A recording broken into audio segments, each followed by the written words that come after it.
Okay, so good morning, everyone. Welcome to the second day of MUN Personal Development Summit. Okay, our first speaker is Onat Yarkın DİKKATLİ, and his topic is how to allocate delegates. I'm so sorry. Let me read his bio. My name is Onat Yarkın DİKKATLİ, and I'm currently a junior at Başkent University studying law. I've been an MUN enthusiast for almost 7 years now, and since I've joined my first conference, I've never yielded the passion of being a great MUNer. Now, after experiencing more than 50 conferences all around Turkey, I'll be sharing my knowledge with you participants on MUN Summit. I have the utmost honor to be part of this pioneering initiative of MUNTurkeycom. So, stage is yours, sir. Azranur, thank you for the introduction. And first of all, I would like to welcome you all to this presentation of mine. And I know it's still a bit early in the morning, but it's nice to see all of you participants up there. As Azranur stated, my topic is about how to properly allocate delegates, and I will be giving my knowledge regarding that. I have a presentation, but I won't be mainly focusing on my presentation, but I want to do much more talking rather than giving information on the slideshows. With that being said, I have mainly divided my presentation into 3 parts, and those parts are being why a proper allocation is so important. And after that, we will briefly discuss the role of 3 different groups in an MUN conference during that allocation process. And finally, we will be talking on the what happens after a well-worked allocation process and how the conference process after that. With that being said, we will first see the slide of why a proper allocation is so important. First of all, it mainly basically helps the general flow of the committees. What that means is that when a delegate or a group of delegates properly allocated, we will see a general increase on the quality of the debates, because when a first-timer delegate, for example, sees himself or herself in a country that can contribute the committee with the level of his or her knowledge, then the delegate will feel much more comfortable inside the committee, and even a first-timer can contribute very well if his or her allocation is well worked. After that, we all know that most of the committees comes with crisis documents. And let's assume that a delegate who don't have any experience allocated to a country which are crucial inside a crisis committee.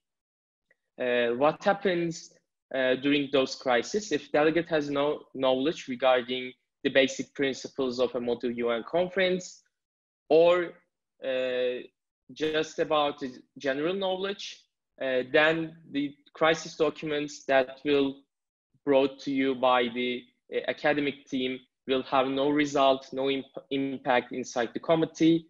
And after that, those crisis documents and the general storyline of the committee will probably fail, because the delegates will not be able to contribute good enough.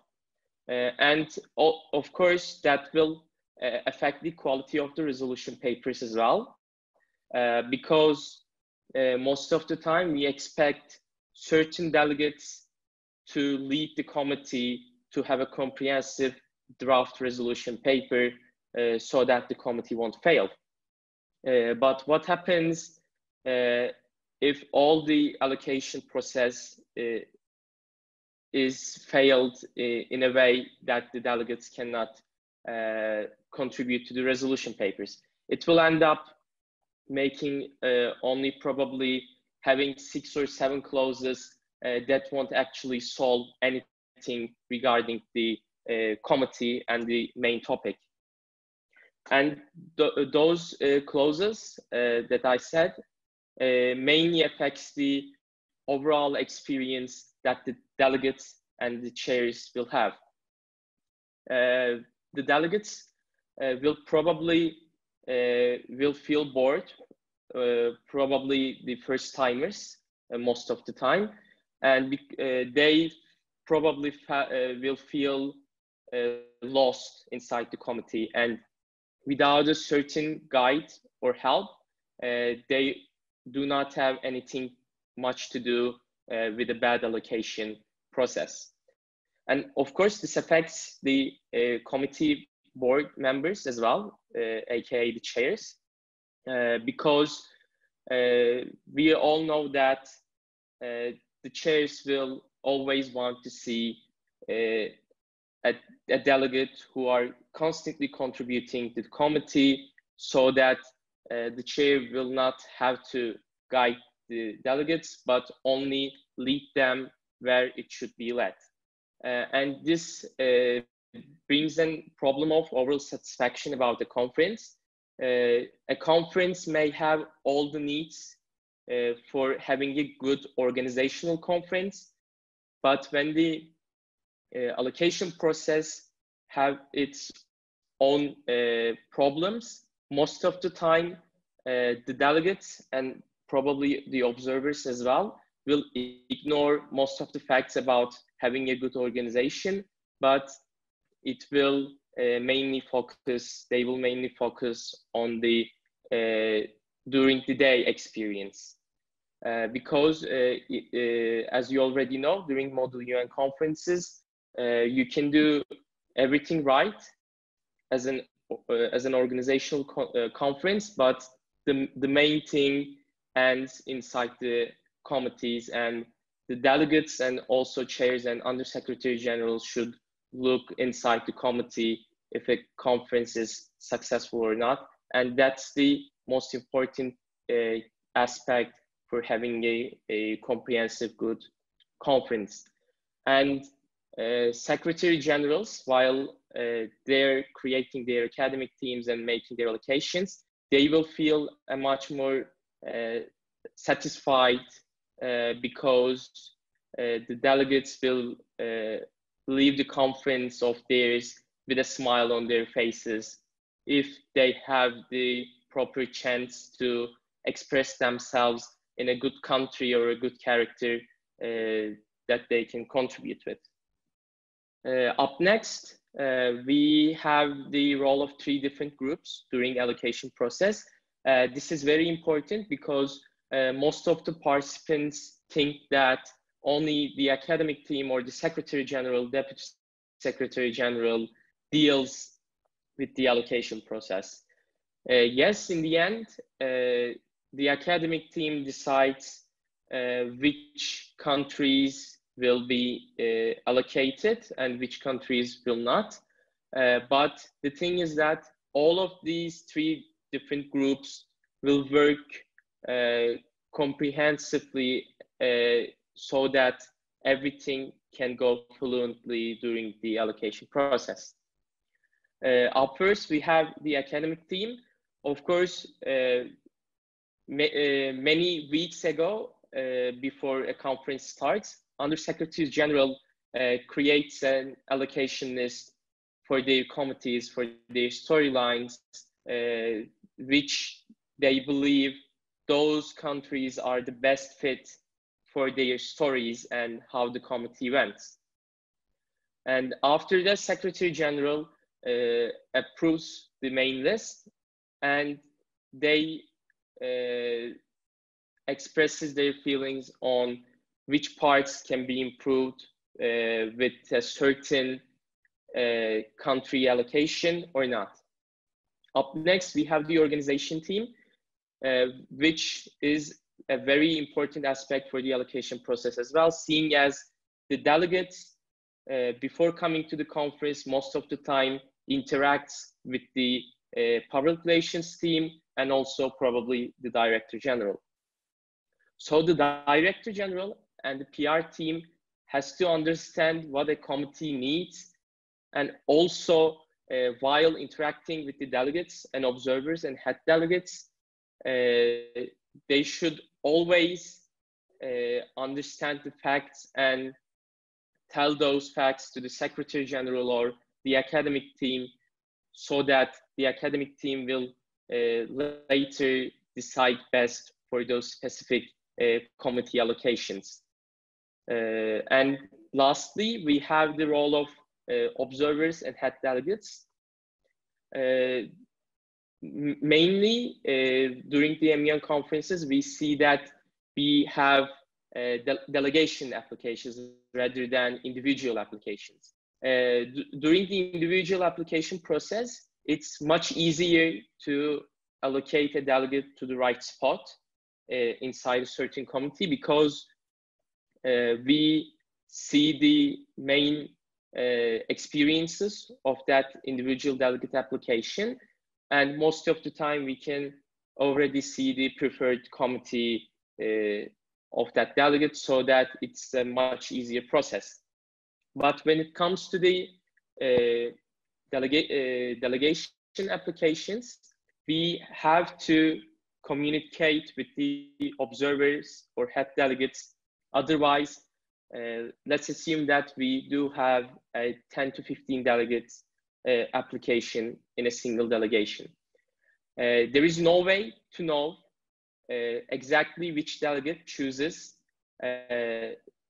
or prefers a certain committee, and it will lead a certain chaos inside the committees if we do not know the exact need of that delegation. So observers have to give some specific details to the PR team, so that the PR team and the Director General can understand what the delegation exactly wants. When I became the Secretary General for the first time, this was the most problematic experience for me, to have a healthy relationship conversation with the observers to understand what their delegation needs exactly in an academic way. Because for organizational wise, most of the time the delegations and the observers have the same needs. So it's much easier to understand what a delegate or an observer may want or may not want. But an academic experience should be personal, and therefore the observers should give the utmost importance of giving much detail about that problem. Otherwise, this is a 3 different groups collaboration, and it will fail if those 3 different parts will not work comprehensively. Up next, we have the well-worked allocation process, and this mainly summarizes what happens if everything goes right and everything feels satisfied about the allocation process for their committee selections and etc. It basically increases the quality of debates inside the committee.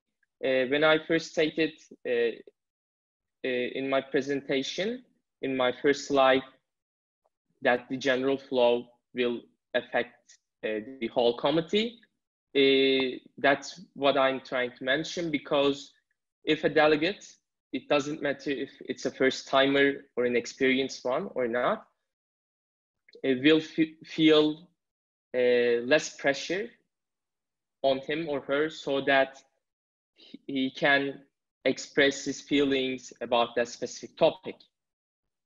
That will lead a general satisfaction and happiness of the delegates. And as I said, delegates will, if they can leave with a smile on their faces after the closing ceremony, this indicates that the committee went well, and that delegate will probably continue their MUN journey, and most likely will attend the next session of that specific conference as well.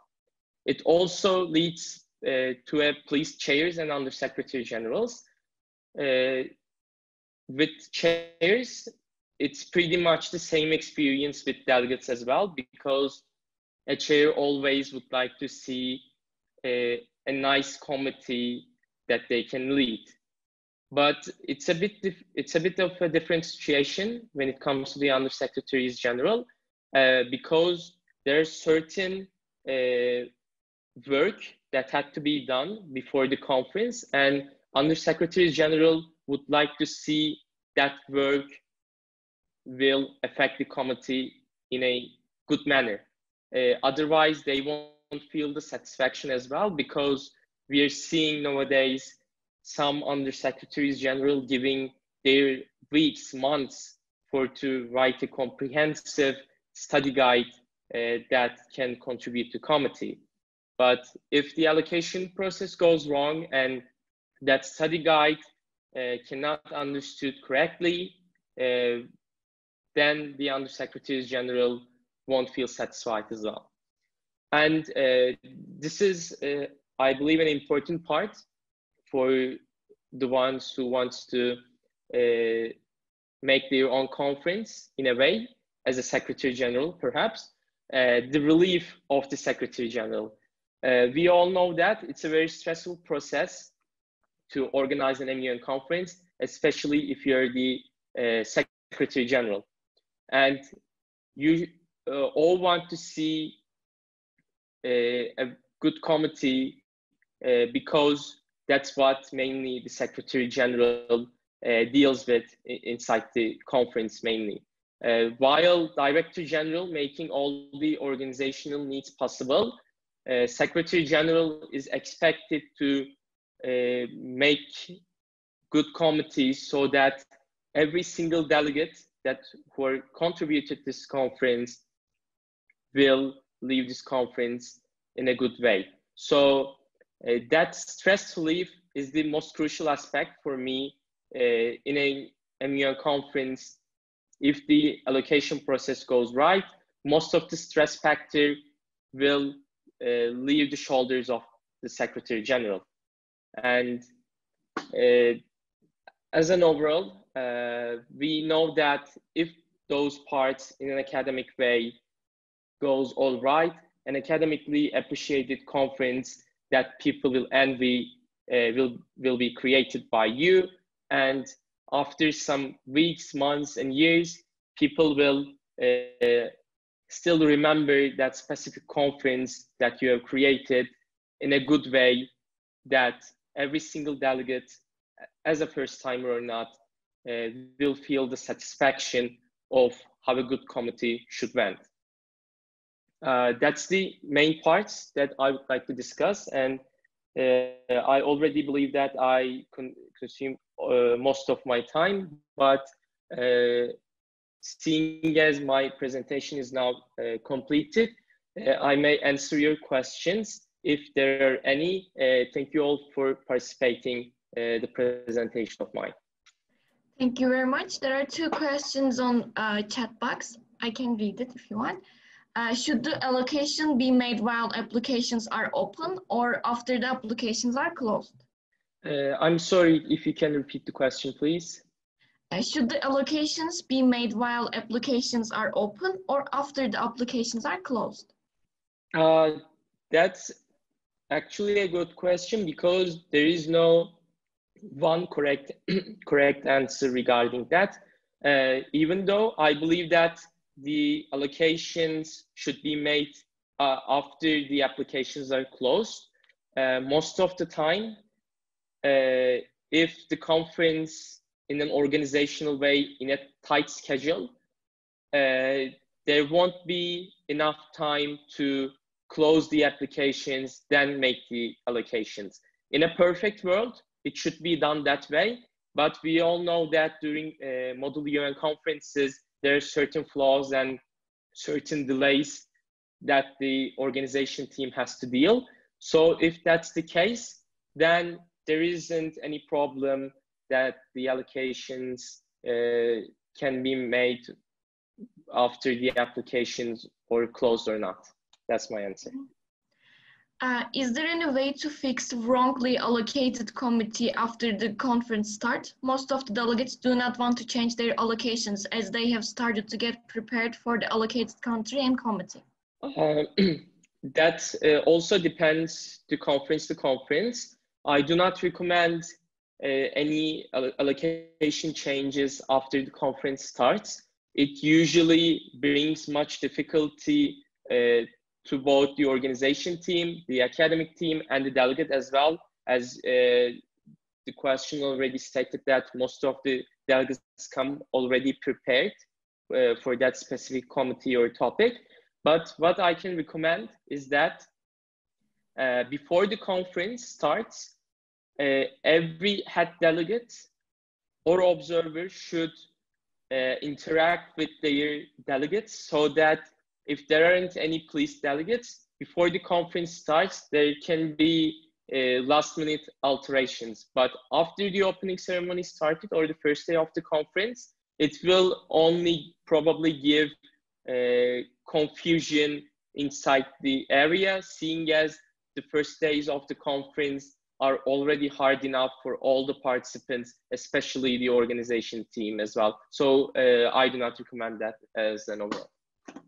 So I also have a question. What should Yes, we do if most of our applicants are first-timer? That's a nice one as well, but you should think ahead of time when you organize a conference. And let's assume that you're the Secretary General, but you are organizing a conference for the first time. So rather than having experienced applications delegate-wise, you will probably get some first-timer applications, seeing as that conference is also first-time conference as well. So you can adjust your committees accordingly. For example, if you have 5 committees, you can have 3 beginner committees, 1 intermediate committee, and 1 advanced committee, so that 60–70% of the population that you have attended your conference can be allocated to the beginner committees, and the advanced committee can be filled if there are any appropriate allocation in that process. So thank you very much for your presentation and also your answers. So hope to see you. It's a great pleasure of me. Thank you and hope to see you as well.